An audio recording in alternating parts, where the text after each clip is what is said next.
মানিকগঞ্জ পার হয়ে প্রায় রাত্রে বাজে 2:30 থেকে 2:45 একটা ব্যাগের ভিতরে সে ব্যাগের ভিতরে কাবুচু না কি বলতে পারি না, কিন্তু আমি দেখছি প্রায় 2 কিলোমিটার দূরে থেকে। আমার ওস্তাদ দেখে নাই, সে আমার ওস্তাদ দেখছে সামনে প্রায় 5 ফিট সামনে থেকে দেখছে। আমার ওস্তাদ ওই জিনিসটা দেখে, সে একটা মুরব্বি, সাদা পাঞ্জাবি, সাদা দাড়ি, সে দেখে গাড়িটা বাউলি দিছে 3টা বাউলি দিছে। আমাদের গাড়ি কোনো পোল্টি খায় না, বাউলি দিছে। আমার ওস্তাদের প্রশ্ন করলাম, তুমি এই লোকটা দেও না? কয় না, আমি সামনে দেখছি। আমি তো দেখছি 2 কিলোমিটার দূরে থেকে। যাক, ওই জিনিসটা ভালো কিছু আসলে দেখে আমরা দুর্ঘটনার শিকার হই নাই। রাতের অনেক কিছু ঘটে, অনেক কিছু দেখি আমরা, খারাপ ভালো দুটোটাই আছে পৃথিবীতে। দেখা যায় অনেক সময় মাল ভরা গাড়িতে চোর ডাকাতি নিয়ে যায়, আমরা গাড়ি পাই মাল পাই না, তখন ওই মালের ক্ষেত্রে আমাকে সম্পূর্ণ ড্যামেজ আমাদের ঘাড়ে চেপে আসে। তখন আমরা পুলিশের আওতায় যাই। যদি গাড়ির ভিতরে আমরা ইন্টারনেট লাগানো থাকে তাহলে আমরা মোবাইলের ডিভাইস খুঁজি, আর যদি নেট না থাকে থানা একটা মামলা করি। ওই থানা থেকে 66টি জেলা যে কটা থানা আছে সব থানা ইনফরমেশন করে। অনেক সময় ধরা পড়ে, অনেক সময় ধরা পড়ে না। ঢাকা থেকে রাত্রে আমরা 8টা বাজে টিপ যাই মানিকগঞ্জ ঘিওরের ভিতরে পিকনিক স্পট। সেখান থেকে আমরা রাত্রে রওনা দিছি 11টার দিকে। আমাদের হেমায়তপুর আস্তে আস্তে রাত্রে বাজে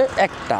যখন 1টা বাজে আমরা বন্ধুরা বলি হেমায়তপুর দিয়ে আসি, হেমায়তপুর দিয়ে ভিতর দিয়ে আমরা কেরানীগঞ্জ দিয়া আমরা পোস্তগুলো চলে আসুম। আটি বাজার পার হয়েছি, খোলামোড়া পার হয়েছি, তখন ওই জায়গাটা ফাঁকা ছিল। এখন বর্তমানে অনেক মেল ইন্ডাস্ট্রি হয়ে গেছে। ওখানে আসছি রাত্রের বাজে প্রায় 2টা। পুলিশের গাড়ি ভ্যান ছিল সামনে, পুলিশের পিকআপ ভ্যানটা আমরা ওভারটেক করার পরে সামনে থেকে একটা ডিজার পাইপ দিয়ে রাস্তায় ব্যারিকেড দেওয়া। আমি বাম পাশে বসা, আমার বন্ধু গাড়ি চালাইতেছে। বন্ধুরা বলতেছে কোথায় ব্রেক করছিস? কয় কে বন্ধু? আমি কই এখানে তোর ডাকাত, ব্যাগে দিয়ে। আর ব্যাগে দিছে যখন ওই ব্যাগে দিয়ে, আর আমি সামনের দিকে তাকাই, জঙ্গল থেকে 10-12 জন চলে আসার পর ডাইন সাইড আঘাত করে, আগে পর বাম সাইড আঘাত করে আমার সাইড। যাই হোক, আমাদের মোবাইল, টাকা পয়সা, মানি ব্যাগ নিয়ে গেছে। গাড়ির ডাইন সাইডের আপনার এই যে খুঁড়িতে কোপ দিছে, এই খুঁড়ির কোপ লাগিয়ে এখানে এসে পড়ছে, ওখানে 2 শিলি লাগছে। পিছে পুলিশ আছে। আমি আবার বললাম, ভাই তোরা জানিস নিয়ে যা, পিছনে পুলিশের গাড়ি, আমার কোপ টুপ দিস না। আমার বন্ধু কোপ খাইছে, আমার দিতে কত, ওরা দিতে বাঁচবো না। পিছে আবার পুলিশের গাড়ি থামায়, পুলিশ আবার হোল্ড করছে। ওরা আবার সাথে কুয়াশা, তখন শীত আর কুয়াশা ছিল, ওরা শীতের ভিতরে দৌড় দিছে, কুয়াশার ভিতরে ওরা চকের ভিতরে দৌড় দিছে, চলে গেছে। পরে দারোগা আমার বন্ধুরে নিয়ে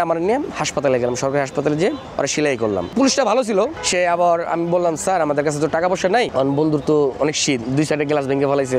পরে আপনার কেরানীগঞ্জ জনি টাওয়ার আগে কিছু দোকান খোলা থাকে, সারের দোকান খোলা থাকে, ওখানে এসে ওরা গরম দুধ খাওয়াইলাম। পরে ওরা বাসায় রাজাবাড়িতে, এখানে এসে ওরা বাসায় দিয়া, পরে আবার ন্যাশনাল গেছি, ন্যাশনাল থেকে ওষুধ আইন না, পরে ওষুধ দিয়া পরে আমি বাসায় গেছি।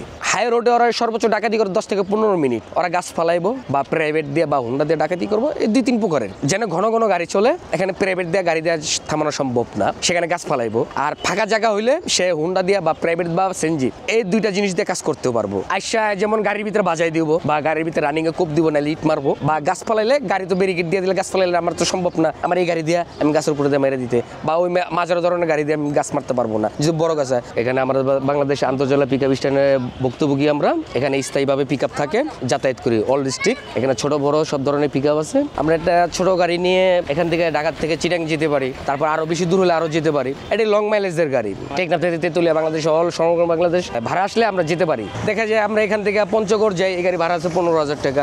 আর যদি চিটাং যাই 10,000 টাকা ভাড়া আছে। ট্রাক একটা মার্কেট ক্যাপাসিটি চলে, সারাদিন একটা ক্যাপাসিটি চলে, কিন্তু আমাদের পিকআপের ভিতরে এই লোকাল গাড়ির ভিতরে এটি নেই। লোকাল হলো আমরা যে 100 টাকা কম পাইবো সেই যেতে পারবো। দেখা যায় আমি 1200 বলছি, আরেকজন 2300 বলছে, আর পোষাইবো যেতে পারবো। দেখা যায় আমরা গন্তব্যস্থানে যাবো, ওখানে যদি গাড়ি কোনো ট্রাভেল দেন, সময় মতো মালটা পৌঁছাতে পারি নাই। যার মাল পার্টি যদি গাড়ির সাথে না থাকে, তখন আমাদের পরের উপায় হলো মিস্ত্রি দিয়ে, মেকানিক্যাল দিয়ে আমরা গাড়িটা কাজ করানোর পরে তারপর আমরা গন্তব্যস্থানে যাই। যদি এমার্জেন্সি মাল হয় তাহলে অন্য কাজ করি। দেখে যে আরেকটা গাড়ি দিয়ে নিয়ে মালটা পল্লিতে সে মালটা আবার বহন করে দিই। মাল চুরি হয়ে গেলে তো কোম্পানি বুঝে নিব না, কোম্পানি নিব তার মালটা পূর্ণভাবে সে বুঝে নিব। ওইটা থেকে আমাদের ভাড়া থেকে ড্যামারেজ কাটা হয়। যেমন মালের দাম যদি 5,000 টাকা হয়, ভাড়া যদি 10,000 টাকা থাকে, ওখান থেকে সে 5,000 টাকা কেটে দিব অলরেডি। অ্যাক্সিডেন্ট হয়ে গেলে এটা একটা দুর্ঘটনা, এটা পুলিশ প্রশাসন আসে, দুনো পক্ষে দেখবে।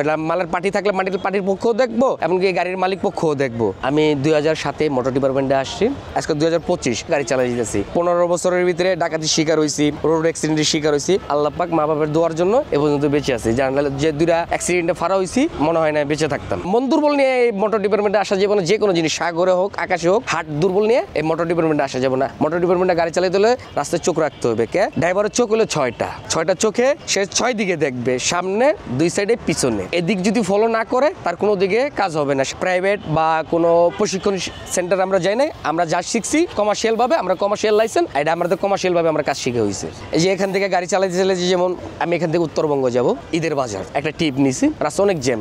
যেখানে আমি 8 ঘন্টা গাড়ি চালাইলে আমি গন্তব্যস্থানে পৌঁছাই, সেখানে আমার রাস্তায় গেছে 16 ঘন্টা, আমার শুল্ক কাহিল হয়ে গেছে। ওই দুর্বল অবস্থা আমাদের গাড়ি চালাইতে, তখন আমাদের শরীরের একটা প্রেশার পড়ে জোর, নাহলে আমাদের রাস্তা কমবে না। দুর্বল অবস্থা থাকা অবস্থায় আমাদের অনেক সময় চোখে ঘুম থাকলে দুর্ঘটনার শিকার হই। অবসর সময়টা বেশিরভাগ লুডো খেলি, আমরা নিজেরা গল্প করি, আড্ডা দিই, এই আমাদের কাজ। আমার এখানে আমরা হলো কমিশনে গাড়ি চালাই, মাসকাবারি কোনো বেতন নাই। আমরা ভাড়া মারলে ইনকাম করতে পারি, ভাড়া না মারলে আমাদের ইনকাম নাই। আমাদের কোনো সাপ্তাহিক ছুটি নেই, ছুটি আমাদের কাছে। আজকে ভালো লাগে না গাড়ি নিয়ে বেরোবো না।